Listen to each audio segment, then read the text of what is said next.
Yeah.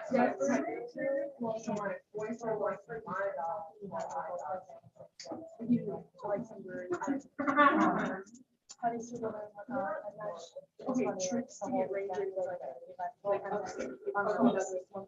I did shoot all over the stairs.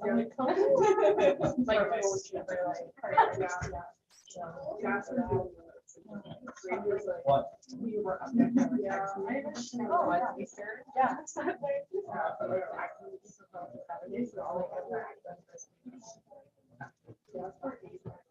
Nice and chill.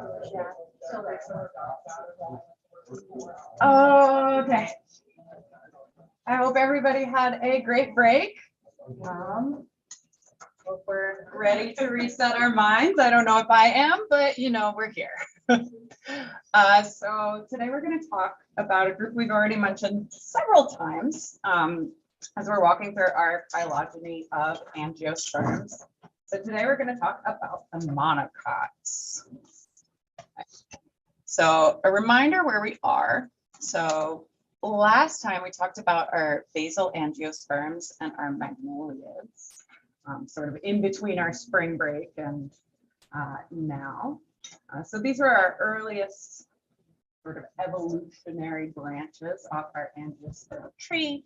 We saw we had a lot of sort of water lily-like looking flowers. Magnolias also have that sort of spiral structure. Now we're going to move into one of the two main groups of angiosperms that people usually talk about, which are monocots versus our dicots, which we now call eudicots, after revising our phylogeny based on molecular data. So monocots are super important. And the reason for that is that they're a really important crop plant. So when we talk about grains like rice, wheat, corn, those are all monocots. So it's important to kind of understand a little bit about monocots, or at least be able to identify some monocots for that reason alone. But that's not the only thing that's in this group. So pineapples are monocots, bananas are monocots, yams, but not potatoes, are monocots, sugarcane, tulips, orchids, all sorts of things that we grow and sell and buy. The reason we've talked about the monocots before, other than wanting to identify some flower characteristics, some leaf characteristics, is that this has long been recognized historically as a distinct group of plants and as a distinct group of flowering plants specifically. So we saw this weird little cactus pre-phylogeny when we talked about the history of systematics before. One of these little branches is actually the grouping that we know as monocots. So that's what's highlighted in pink here. So this first appeared in taxonomic studies in like, I think the 1600s. So before we knew about evolution, we knew about monocots. So a recap of some of the traits that we've looked at.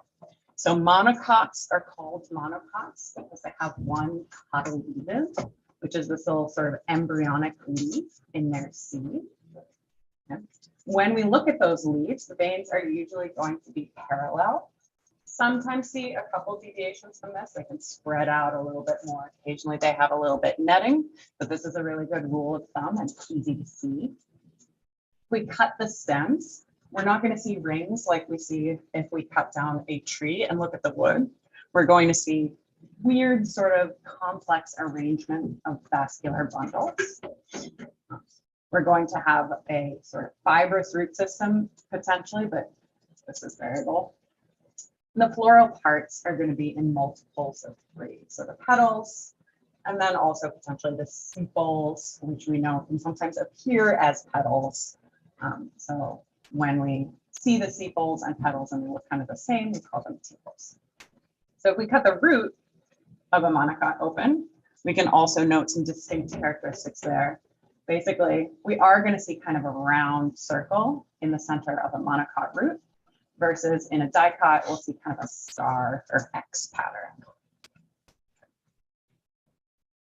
So when we think about phylogeny of angiosperms, one of the things that we are potentially interested in is how these things evolved.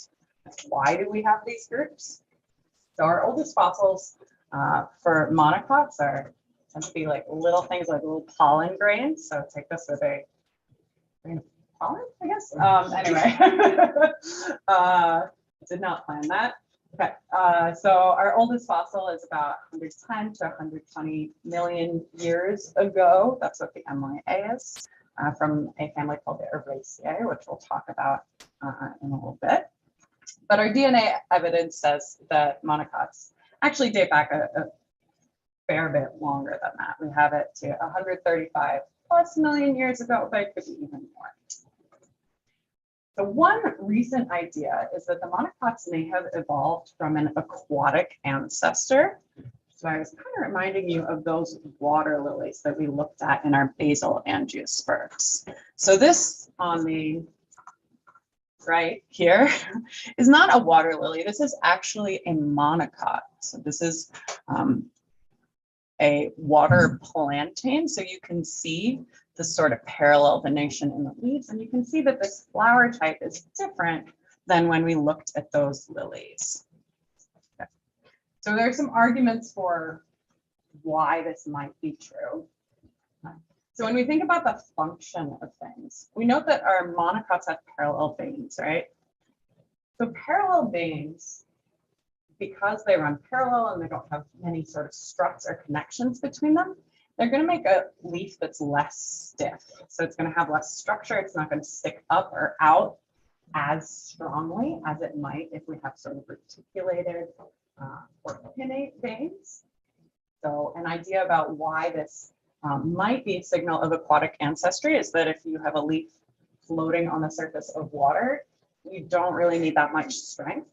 Although we did see that one water lily where it collects rain, so it had those intense struts. They also have pretty much no petiole, which is that little sort of stem and at the base of a leaf. So when we look at the base of a leaf for a monocot, it's often going to look like it's sort of blending into the stem and kind of holding it. So if you think about shucking corn, right, that's what I'm talking about. Corn is a monocot. And this might maybe help the leaves hold on and not fall off in the water as you have water moving past the plant. The root characteristics, here there's a little bit conflicts with our general grouping of monocots, but some of the roots go kind of straight down, kind of like aquatic plants attached to the bottom. And then our stems are herbaceous instead of woody. So we don't have those rings of wood. If you're in the water, you don't really have a need to support yourself up, to stand up. It's more important to kind of bend with movement. So that might be adaptive for herbaceous plants. And actually, because of the way that oxygen is carried to underwater plants or underwater parts of aquatic plants, if you were every year growing out more and more circles of wood in an aquatic plant, this would damage its ability to get oxygen to those underwater parts. Yeah. That's a potentially controversial idea, but a cool one. Now, when we say monocots don't have wood, there are still some things we think of as trees within our monocot groups. So basically, when we think about monocot trees, we're going to be thinking about palms. So they don't produce true wood, but we do sometimes see this tree structure. We have special sort of modifications in the stem when we look at the palms, when we look at these monocots that turn into trees. One of the things we'll often see is that the leaves overlap to support the stem. So I think we have a like that up in the greenhouse, which we can take a look at as well. Not the specific one, but one with overlapping leaves. So because of that sort of grasping structure on the stem, this adds more strength here. And the stem also contains a lot of molecule called lignin and an increased sort of number of parenchyma cells around that vasculature that also kind of adds additional support. I've also put in a couple pictures of one of the trees that I think is the coolest. So these are pictures of walking palms. I forget if I've mentioned these to you guys before. Have I? No. Okay. So again, there's disagreement about whether this actually happens. Seems like it would be really easy to test. But the general story about walking palms is you see these big roots, right? And you see how they're prop roots, right? They're sticking up from the ground. So the walking palms are thought to actually walk across the forest floor kind of slowly, sending off roots in directions towards gaps in the canopy, and then killing off the roots on the opposite side and kind of restabilizing. So the reason I say it seems like it would be easy to figure out whether this is true, it seems like you could just set a camera out there for a really long time and see or like measure every year whether this tree is actually moving. So I'm not quite sure why people haven't been able to figure out for sure if it's true. But I think it's a really cool idea to think about sort of time scales, right? We think of ourselves as walking around and moving on one time scale, but if you're a plant and you live longer, maybe you actually can also move around, sort of stretch out the time. Anyway, I like them a lot. Okay. So when we think about the monocots, we again have some groups within the monocots that we want to take a look at. So I've circled some of those for us. So we're going to talk about them from the bottom up. We're going to talk about the Acarales, the Alismatales, the Liliales, and then the Camelinids. Okay. So I'm going to leave that in the corner here while we talk about these groups. Okay. So the main thing we want to know about the Acarales is just that this is the sister group to the other monocots. We don't have much commentary other than that. It used to actually be included within the Alismatales group. But looking at it, it's a good time to learn a new flower term. So when we look at monocots, we're often going to see this structure called a spadix. So this spadix is this long inflorescence, so it's a collection of flowers. So this is a bunch of tiny flowers around a long sort of fleshy stem. So this is sweet flag. There's only like one genus in this group. Sweet flag is it. So this is the spadix. We move up to our next branch, the Alismatales. We're going to see some of these again. So the Alismatales are an order of tropical plants or aquatic plants. We're going to have some cool house plants in this group, but we're also going to have like pond weeds in this group. One of the big ones that this order is named for is the family Alismataceae. And so those are the water plantains, which we can see here. So one thing as you're actually out collecting, I'm not sure it will get warm enough. Like it's definitely not going to get warm enough for us to collect these. But if you were walking out this summer and looking at a water plant, you wanted to tell whether you're looking at a water lily or whether you're looking at a water plantain, you might be able to tell if you're lucky enough to see a flower. So the flowers are going to be different. So for the Alismatales, since they are a monocot, we're going to see those flowers are going to have petals in groupings of 3, potentially also 3 sepals, as you can count. The flowers are often going to be in an inflorescence. So an inflorescence is just like a collection of flowers that are all grouped together. So that's what we can see happening here, right? We have a long sort of extension of the stem with a bunch of little flowers coming off. You can see one forming here as well. When we look at the leaves, the veins are going to be roughly parallel. And overall, you can see that the leaves have a just sort of different looking structure than the water lilies. One of my favorite families of plants is in this grouping in Melissenus Alex, and those are the family Araceae, or the aroids. I like them because their leaves are super full. So when you see houseplants with like a bunch of holes in the leaves, that's probably going to be in this family, the Araceae.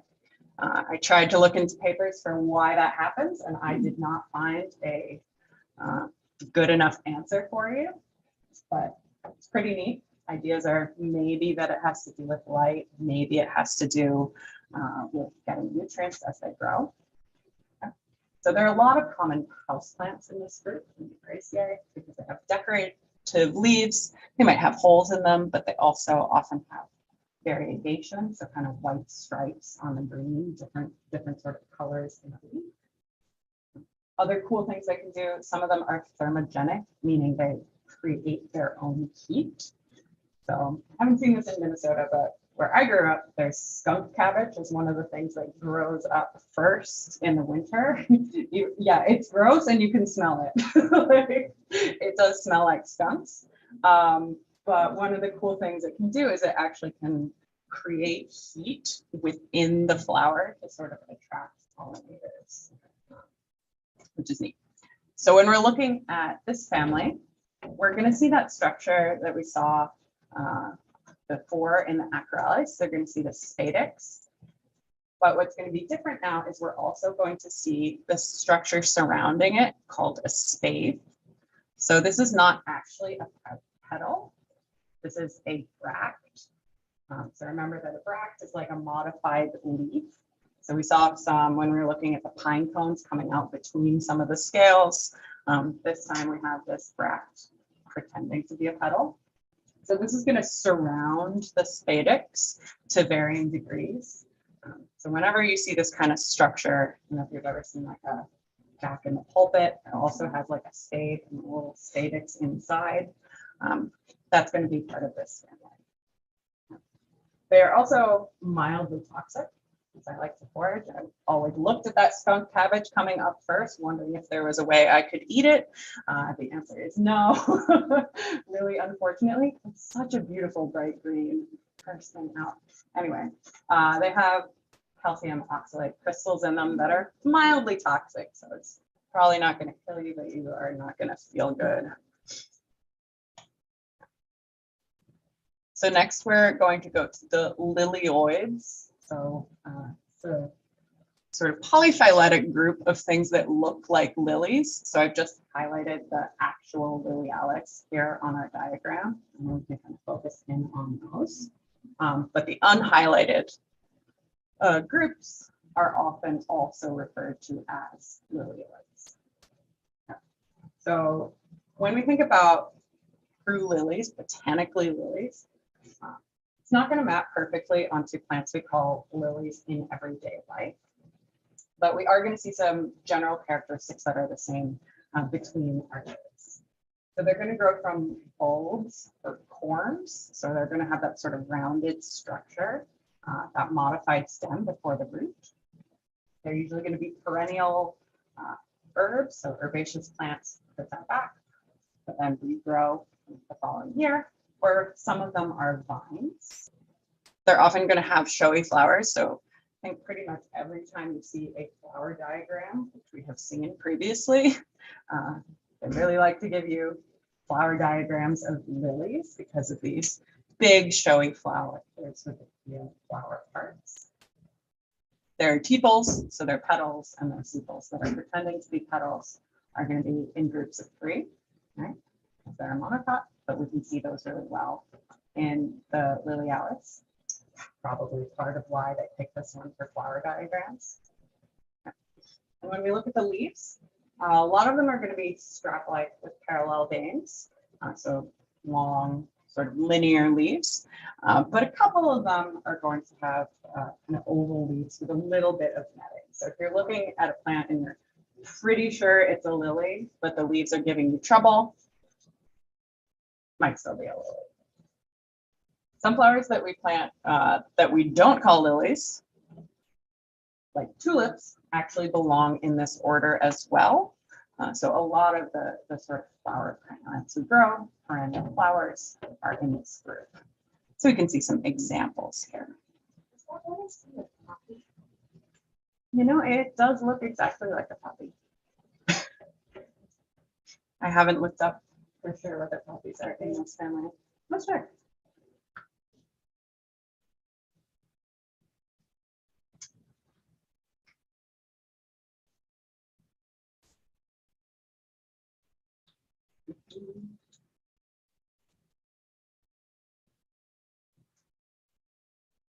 No, at least not the California poppies.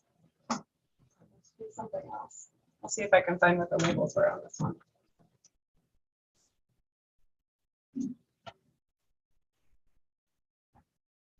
So the orchids are a really large family within the flowering plants. So they would count as potentially lilioid, but they're not in the Lilialis family. They're actually in the same family as asparagus. So that's the asparagalus up here. And when I say it's a large family, I mean like 6 to 11% of all the seed plants are orchids, which is kind of crazy, right? We've gone through a number of orders. Each of these orders that we've been talking about has many families within it. So that's a big proportion of plants. Some generalities when we look at orchids. So we did look at an orchid in our flower lab. So when you look at the flowers, they're often going to be zygomorphic, meaning they have bilateral symmetry. So cut them in half and they reflect each other like a mirror instead of radial symmetry. They're often going to have this modified petal in the center called the labella. So where a pollinator might land and then crawl in. And they're often going to have a fused stamen and carpel. So the male and female parts may be fused together into a structure that doesn't look like our traditional flower bed. So one of the orchids that we see in Minnesota, and there are more than this, I found somewhere that there are maybe 50 orchids in Minnesota, which surprised me because we often think of orchids as a tropical plant. But the lady slippers that come out that I've seen people go a little bit crazy over sometimes are an orchid that we have around here. So when those start to come up, you can go and visit them. Another cool orchid that we might be familiar with is vanilla. So this is a picture of a vanilla plant. So vanilla is an orchid, and what you use for the flavoring is actually the seed pod, usually soaked in alcohol, to remove the flavor from those pods.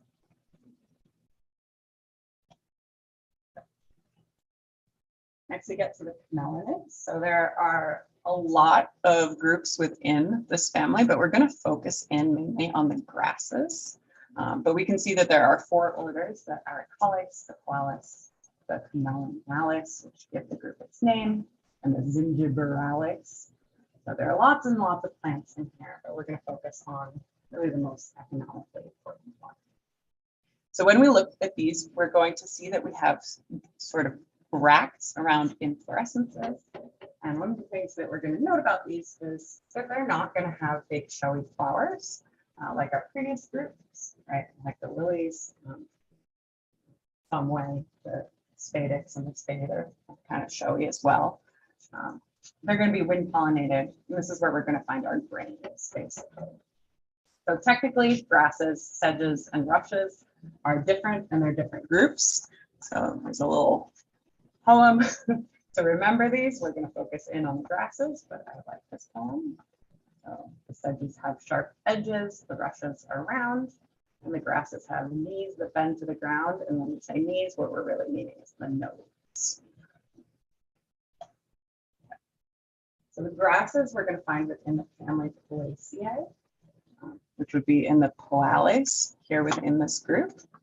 And there are 620 genera, 10,000 species. They're our most important family because 70% of all the crops that we grow are grasses. So this includes the grains that we talked about as staple crops, like rice, wheat, corn. Looks like I listed wheat again. Sorry, apparently I'm really into bread right now. Barley, rye, these are within this family. So are some other things that you wouldn't necessarily think of when you're thinking about grains. Things like sugarcane, bamboo, hay and straw you probably think about when you're thinking about grasses. Some of these we're going to use for paper. We also grow them for lawns, for turf, for erosion control, lots and lots and lots of grasses around us. And they're doing some important jobs, even though we often think of them as kind of boring, nothing plants. So plants in this family are often going to grow from rhizomes. So that's what rhizomatous means. So we can see the rhizome growing, and we can see the little pieces of grass coming out. So if you have ever tried weeding out some crabgrass from a garden, it can be really hard, and it often comes back like pretty much immediately. That's partially because of this rhizome structure. It's kind of hard to get all of it. They're going to have kind of hollow stems mostly if you cut the stem open. When we look at the flowers, they're going to be in these little spikelet structures, making up a larger inflorescence. So this is typically what we're thinking about when we think about our grains, right? If you picture a strand of wheat, right, you have a lot of little spikelets coming together. Those are the subunits of these flowers. So the part you're eating is actually the seed coming from the flower. Now, just so you know, there are other things in this family that are not grasses. So a counterexample are bromeliads. I think it's super cool. If you have never seen a pineapple grow, it's crazy. This is actually what it does. This is not a joke. I always thought they grew on trees, like from the leaf part. I was very wrong. Thought someone was playing a prank on me when I found this out. We're actually selling some at Walmart this summer. Don't know who's trying to plant pineapples in Minnesota. So our bromeliads are going to have the leaves kind of in a rosette. So kind of spirally kind of whorled, but they're really at the base here, basically. And the way they function is these leaves often collect water between them. So this is part of how the plant is getting its water.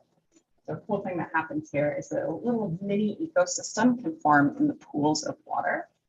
This also means that this group is going to have a lot of epiphytes within it, essentially. So epiphytes are plants that basically grow on other plants.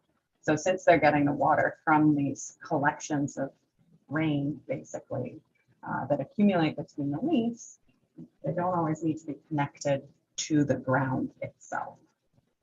I also found a couple sources that say that one type of bromeliad in Jamaica houses little tiny crabs in these pools of water between its leaves. I really wanted to find a picture or a video, but I could not. So if you do, or if you go to Jamaica, please hunt down these little crabs for me. I have to see it to believe it.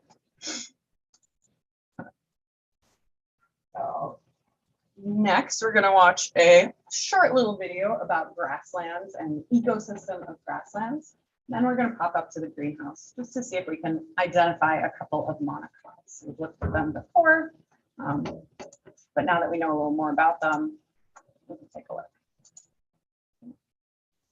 Sound here, huh?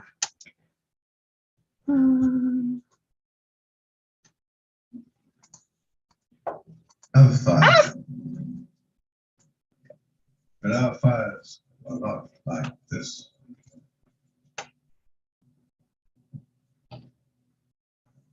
We grasses of the world do not bear this way. Our grassland and savanna fires are smaller, too puny to climb the trees to light their crowns. We grasses look delicate and seemingly insignificant. No strong tree trunks for us. But you would be wise not to underestimate us. Millions of years ago, when we first began to spread, forests covered most of the land. They were our main adversaries, blocking out the sunlight. Have you ever wondered how we, who cannot tolerate shade, even our own shade, can compete with towering trees? Well, we depend on powerful allies. Our first ally is fire. Without fire, we have a problem. The more we grow, The more leaves we make, but the more leaves we make, the more we shade our own new growth. That's where fire comes to our rescue. We offer ourselves up to fire. It devours our dry fuel. Grassland fires aren't hot enough to burn down those giant trees, but they can burn their seedlings, and that makes space for us to multiply. We resprout very fast after fire and regrow faster than anyone else. In a healthy, grassy ecosystem, fires burn us every few years. Fire was not our only ally.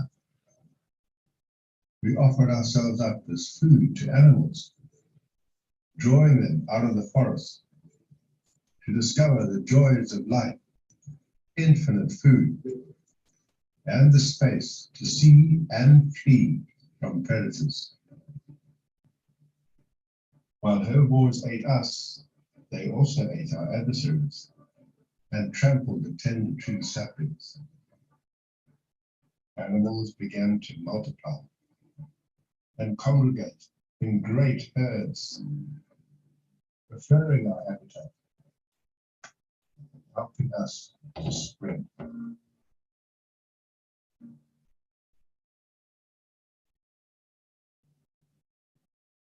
Together with the fires and the herd animals, we created a new and marvelous environment with wildflowers such as the world has never seen before, and a great diversity of creatures that love our open habitats. Mammals, birds, reptiles, ants, termites, grasshoppers, thriving in the sunlight. We even allow trees into our savannas, compatible trees, which follow our rules, letting the light through and able to cope with fire and herbivores.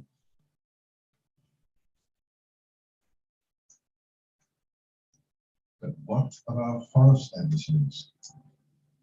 Well, over time, we pushed them back. And they pushed us back. Forest margin trees evolved to protect the forest from our grassland fires. So we began to reach a kind of natural balance, a mosaic of our sunlit world and their shaded one.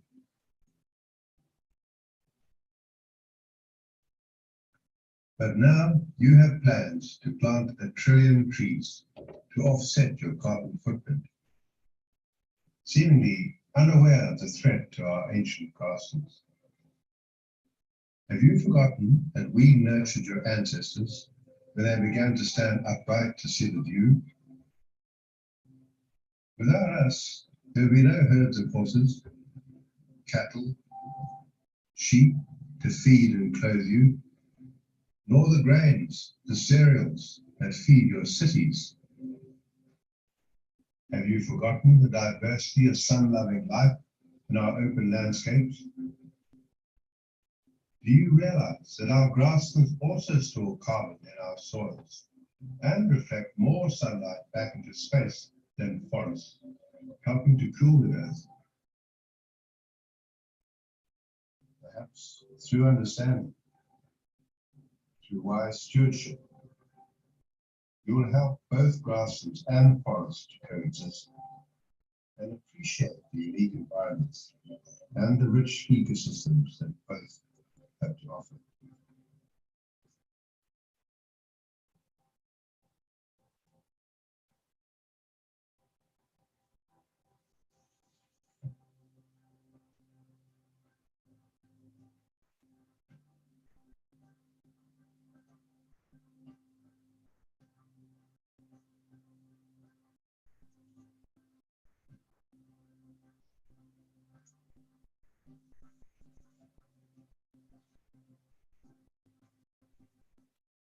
I don't know what weird anti-tree lobby decided to write a video from the perspective of an angry grass. But I thought there were some good points here.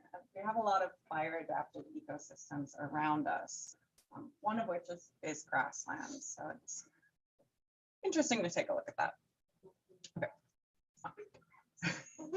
So the other thing, whoop, I meant to progress that. Okay. So the other thing that's in here that we're not going to watch right now, but because I suspect as you are doing your collections, some of the things you may see are grasses. These are a couple links to some YouTube identification resources. So if you pick a grass, warning, some of these are kind of long, but they should help you kind of narrow down what you're looking at if you see grass. Okay. So let's go up to the greenhouse and take a look. See if we can do a tally of monocots, see what we can identify.